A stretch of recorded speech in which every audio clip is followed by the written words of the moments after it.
click here to subscribe our channel and do not forget to press the bell icon to get regular updates of our video. Hello friends, good evening to all of you. So I am back with another video on sociology optional subject for UPSC CSE mains examination. In this video we are going to start a new topic, that is social classes in India, and its first topic, that is agrarian class structure. So friend, please do these 3 hours. It will really motivate me to continue this awesome course, share as much as possible so that more and more people will get benefited. Comment and like the video, and now you can also follow us on FB page, that is facebook.com/Unorthodox Academy. So friend, as you know that we are covering slot 3, that is studiation, caste and class. In paper 1 we have finished the topic 5th, that is studiation and mobility, and at present we are covering paper 2 is topic 2nd, that is social classes in India, and in this video we are covering its first topic, that is agrarian class structures. We have finished the caste system, and so let's get started. So friend, first, as you know that Indian traditional society is basically based on the caste structure majorly. So first we understand what does the caste and the class mean. So basically in caste the membership is based on the birth, that is, it is also known as ascribed status, which means your status is fixed by your birth. That means when you, for example, as you know that Indian caste system has 4 varnas, that is Brahmin, Kshatriya, Vaishya, Shudra, and if you born in Brahman you have always remained Brahman until your death. And in class it is basically based on the achievement, or specifically if I talk, then it can be said as on the basis of economic achievement. And if we consider occupation, then in caste the occupation is basically inherited, or we can say it is hereditary, that you have got from your forefathers or from your fathers. And in class it is basically based on skills that you have, and location in the society. It is basically in caste it has ritual status, where in secular it has whereas in class it has secular status according to M.N. Srinivas. So friend, the traditional Indian society was organized around caste lines. The agrarian relations were governed by norms of Jajmani systems. However, the Jajmans related relations began to disintegrate after the colonial rulers introduced changes in the Indian agriculture. So the process of modernizations and development, which is initiated by the Indian state during the post-independence period, that means after the independence, Indian state adopted the modernization and development, and this will further weaken the traditional social structure, which is majorly based on the caste system.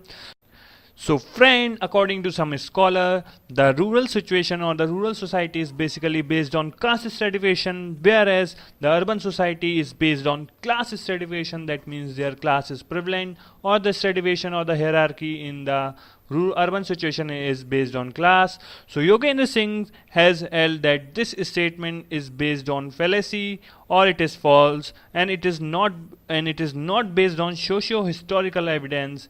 Then some Western scholars held the view that early India was a static society where not change but continuity was a dominant feature. That means there will always there is no continuity, whereas it is only has static nature. But this fallacy or statements of a static India hypothesis has been criticized by scholars like P.C. Joshi, Yogendra Singh, B. Kaun, and Romila Thapar. So many classes like priests, feudal chiefs, merchants, artisans, peasant laborers, etc. existed in early India. Merchants did not occupy low positions in the social hierarchy. So the base for their mobility was their economic relations or the economic achievement. So their caste status did not clash with the class status. So Yogendra Singh holds that the position of many castes altered over time, and wealth and property played an important role in achieving an improved status, particularly among the merchants class.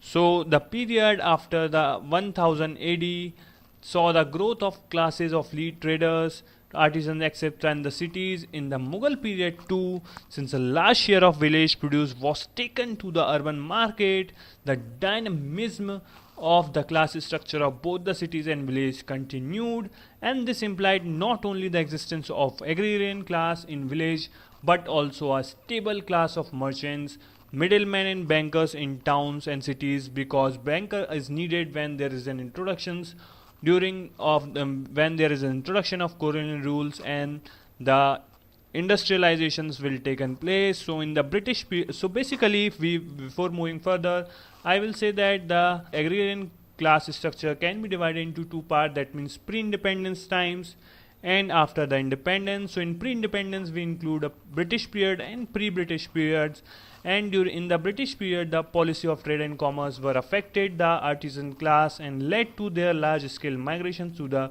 rural areas, and the further the British policy of favor treatment to the port towns, neglect of vast number of other towns, policy of taxations and many other socio-economic policies and many others, and the socio-economic policies led to a decline of traditional Indian economic structure as well as the class structure, and the class structure in the rural areas was also affected due to the land settlement policy of the British, and at the same time the British policies created new foundations for the emergence of feudal agrarian class structures. So basically, while caste continues to be an important part or important social institutions in the contemporary Indian society, its significance as a system of organizing economic life has considerably declined.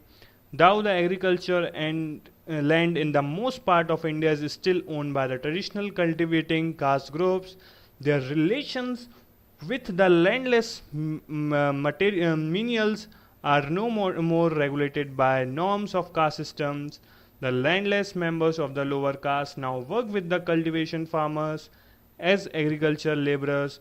We can say that in the sense that caste has given way to class in Indian countryside. So basically, we can say in general terms that caste has given the way to class in Indian society, and the agrarian systems that evolved in the rural areas during the British regime were based either on the zamindari or the rayatwari type of land settlement as well as permanent land settlement. And the zamindari system has three main agrarian classes, that means zamindars, tenants and agricultural laborers, and the rayatwari had two main classes, that is landlord and the peasant. So the agrarian class structures everywhere in India had a feudal characters, and the zamindars, that is non-cultivating but they are the owners of land, were the tax gatherers, and the tenants were the real cultivators, and often they have and the real cultivators often have without the security of land tenure, and the agricultural laborers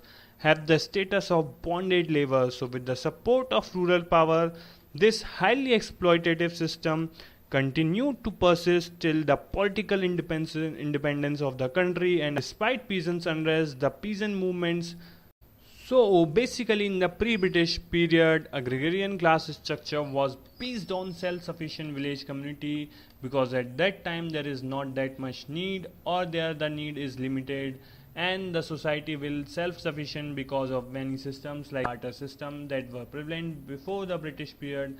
And so there was no class structure, because during the British period broad category of agrarian class emerged. And after independence, now we are seeing after independence, and before independence we have already seen.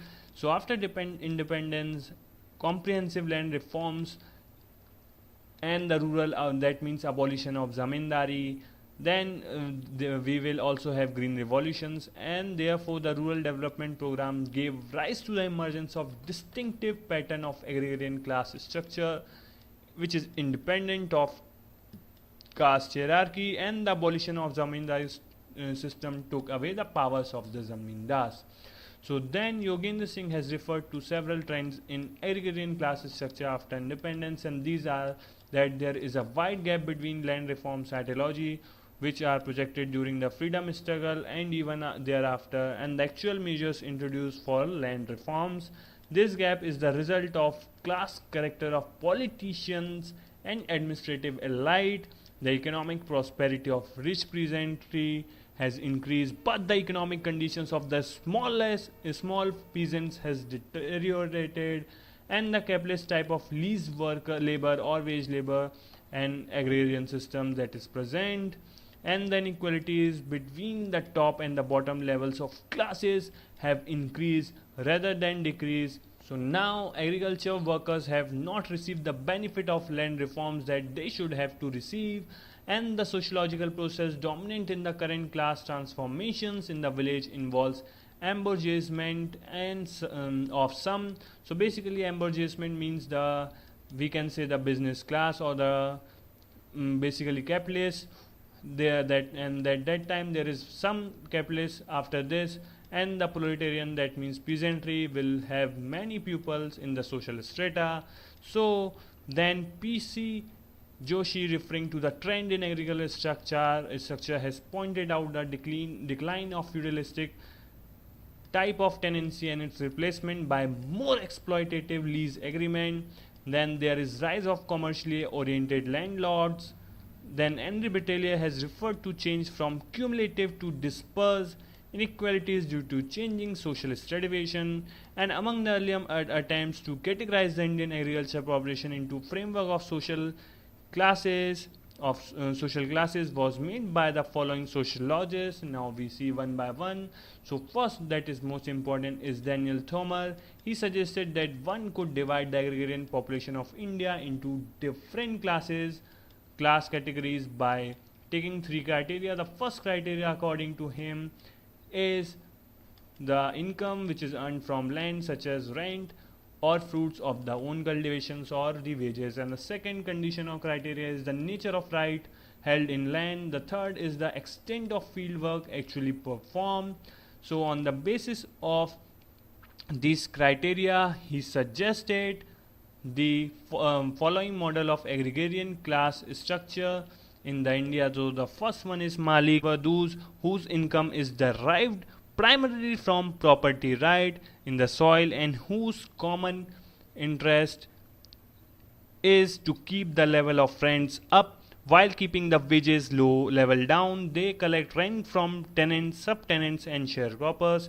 And the second category is Kisans, and they were the working peasants who own small plots of land and work mostly with their own labor and that of their family members. And the last category or the class structure is the Mazdoors, and these are those who do not own land themselves and earn their livelihood by working as tenant, sharecroppers or wage laborers with others. So Thomas' classification of agrarian population has been very popular. So development of capitalist relations in agrarian sector of the economic has also changed the older class structures.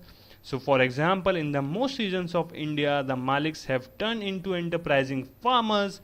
Similarly, most of tenants and sharecroppers among the landless Mazdoors has begun to work as wage laborers, and also the capitalist development in agriculture has not led to the kind of differentiation among the peasant as one Marxist analysis predicted.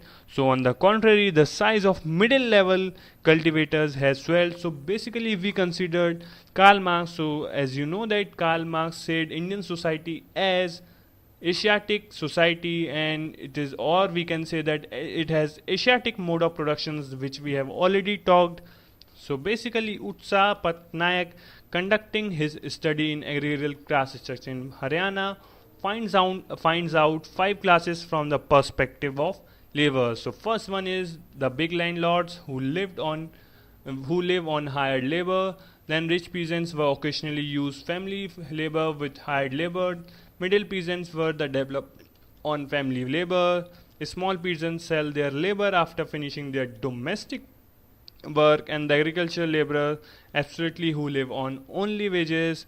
So this standpoint of Patnaik is supposed by Ashok Rudra, Parnak Vardhan and Arvind Narayan Das, who look into agrarian class structure in Punjab, UP and Karnataka. Then Kathleen Goff in the study of Tamil Nadu from the perspective of capital. Now his perspective is basically based on capital, and in the Utsna Patnaik we see that their perspective was based on labor, and in his perspective he also find out 5 agrarian classes. The first one is big bourgeois or the main capitalists, then medium bourgeois or then petty bourgeois or the small capitalists, then semi proletariat, and then the last one is the pure proletariat. So Kotovsky has referred to classes like landowners, rich peasant, landless peasantry, and agricultural laborers. So in the last 2 decades, some economists have referred to class of big landlords were those who has 10 plus hectare land, small holders which has 2 to 10 hectare land, then marginal landholders with less than 2 hectare land, and the agricultural laborers. So now then Ramakrishna Mukherjee has referred to 3 classes in agrarian structure. The first is landholders and supervisory farmers, self-sufficient peasantry and sharecroppers, and the agriculture laborers. So now finally the classification that has been more popular among the students of agrarian structure and the change in India is the division of agrarian population into 5 classes. And from this 5 class, the first class is big landlords, and these are at the top, and these are still exists in some part of the country. They own very large holdings, in some cases even more than 100 acres. However, the old landlords, they do not always give their lands to tenants and sharecroppers. Some of them organize their farms like modern industry, employing a manager. They have the wage laborers and producing for the market. Over the years, their proportion in the total population of cultivators has came down significantly. Their presence is now more in the backward regions of the country. Then after big landlords, we have big farmers, and basically big farmers are those whose size of their land holdings varies from 15 acres to 50 acres, or in some regions even it more than this, and they generally supervise their farms personally and work with wage labor, and agriculture operations in their farms are carried out with the help of farm machines, and they use modern farm inputs such as chemical fertilizers and hybrid seeds. They invariably belongs to local dominant castes and command a considerable degree of influence over the local power structures, both at the village level as well as the state levels, while the big farmers are more visible in the agriculture developed regions of the country. So then the next category is the middle farmers, and these are those who holds around 5 to 10 acres or 15 acres of land, and socially like the big farmers, they do mostly come from the local dominant caste groups. However, unlike the big farmers, they carry out most of the work on farms with their own labor and labor of their families. They employ wage labor generally at the time of peak seasons only, like harvestings and sowing of the crops. And over the years, this category of cultivators has also begun using modern inputs such as chemical fertilizers, hybrid seeds proportionally, and they constitute the largest segment among the cultivators. And then the next class is the small and marginal farmers, and these are 4th class of cultivators in India.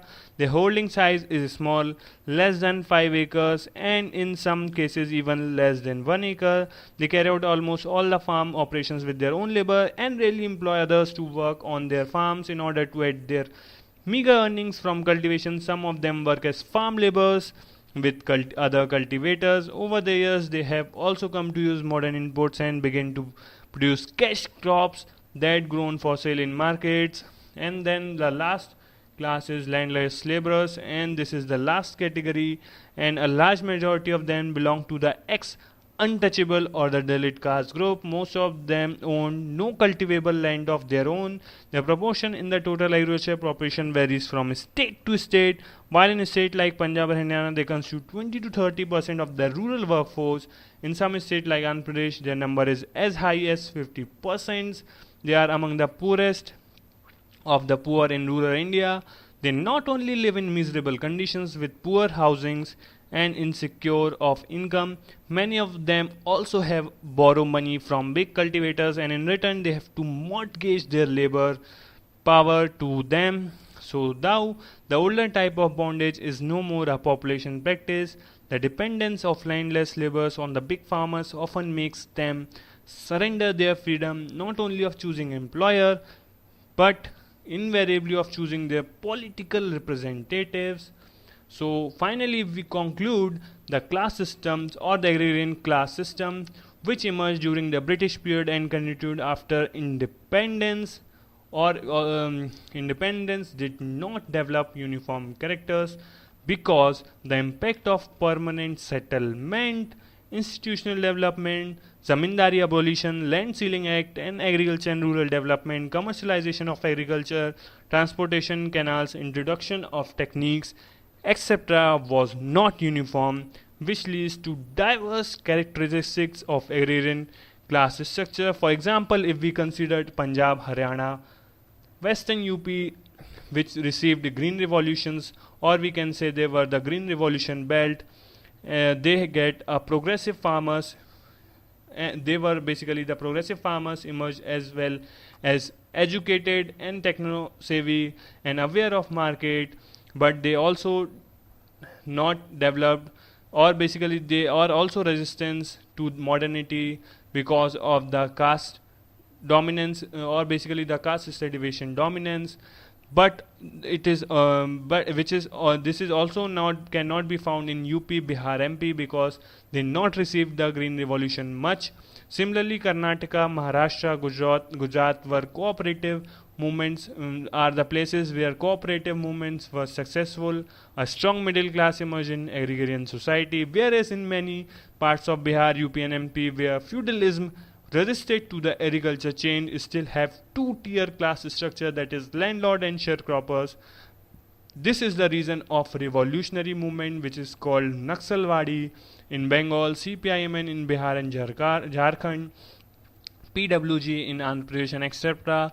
So hence we can say that the agrarian class structure in India do not have the uniform characteristics, but in terms of generalizations, three classes can be identified: the landlords, peasants, and sharecroppers. But some of the societies still have two-tier system, that is landlord and sharecroppers. So thank you guys for listening and watching this video. Thank you.